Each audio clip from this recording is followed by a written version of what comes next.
नमस्कार मित्रांनो मुख्यमंत्री माझी लाडकी बहीण या योजनेचे ऑनलाईन फॉर्म भरत असताना 90% महिला या 4 मोठ्या चुका करत आहेत आणि या 4 चुकांमुळेच ज्या महिला या योजनेसाठी खरोखर पात्र आहेत त्या सुद्धा या योजनेअंतर्गत अपात्र ठरू शकतात।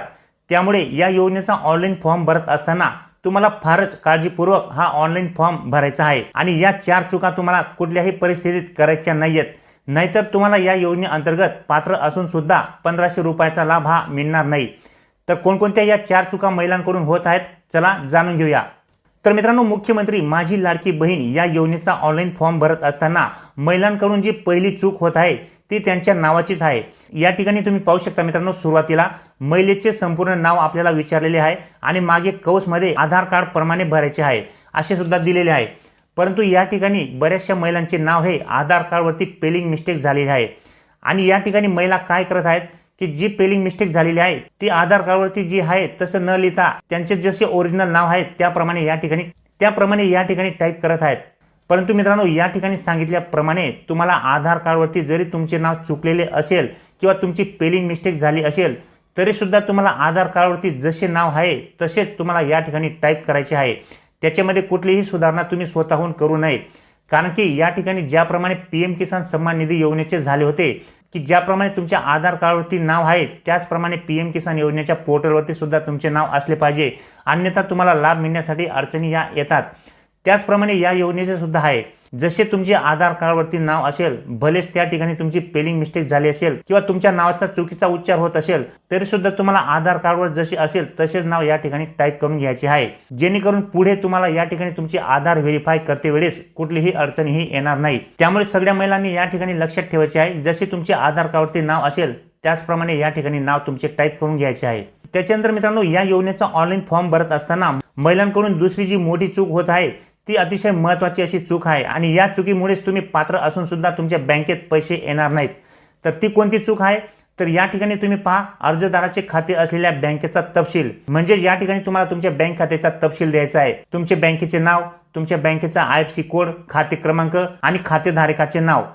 परंतु मित्रांनो, या ठिकाणी काय होत आहे की बऱ्याचशा महिलांकडे एकापेक्षा जास्त बँकेत खाते आहेत आणि कुठल्या बँकेचे खाते या ठिकाणी जोडायचे आहे हे महिलांना समजत नाहीये आणि त्यामुळे मित्रांनो या ठिकाणी काय होत आहे की महिला अशी बँक खाते या ठिकाणी देत आहेत की ज्या बँक खात्याला त्यांचे आधार कार्ड लिंक नाहीये किंवा त्यांचा मोबाईल नंबर लिंक नाहीये, तसेच ते खाते त्यांचे NPCI ला सुद्धा लिंक नाहीये, अशा प्रकारचे बँक खाते या ठिकाणी महिला देत आहेत। परंतु मित्रांनो, या ठिकाणी तुम्हाला तुमच्या बँकेची डिटेल देत असताना सगळ्यात आधी तुमचे जर एकापेक्षा जास्त बँक खाते असतील तर त्या बँक खात्यांपैकी तुमचे आधार कार्ड कोणत्या बँकेला लिंक आहे हे अगोदर चेक करून घ्यायचं आहे। जे बँक खाते तुमचे आधार कार्ड सोबत लिंक असेल तेच बँक खाते तुम्ही या ठिकाणी द्यायचे आहे। जर तुमच्याकडे एकापेक्षा जास्त बँक खाते असतील आणि या ठिकाणी तुम्ही अशी एखाद्या बँकेची डिटेल दिली की जे बँक खाते तुमच्या आधार कार्ड सोबत लिंक नाहीये, तर अशा कंडिशनमध्ये या ठिकाणी तुम्हाला तुमचे हे 1500 रुपये बँक खात्यामध्ये येण्यासाठी खूप मोठी अडचण ही येऊ शकते। त्याच्यानंतर मित्रांनो, या योजनेचा ऑनलाईन फॉर्म भरत असताना महिलांकडून तिसरी जी मोठी चूक होत आहे ती आहे कागदपत्रे अपलोड करते वेळेस।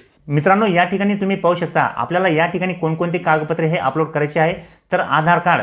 आदिवास प्रमाणपत्र किंवा जन्म प्रमाणपत्र किंवा शाळा सोडण्याचा दाखला, त्याच्यानंतर उत्पन्नाचा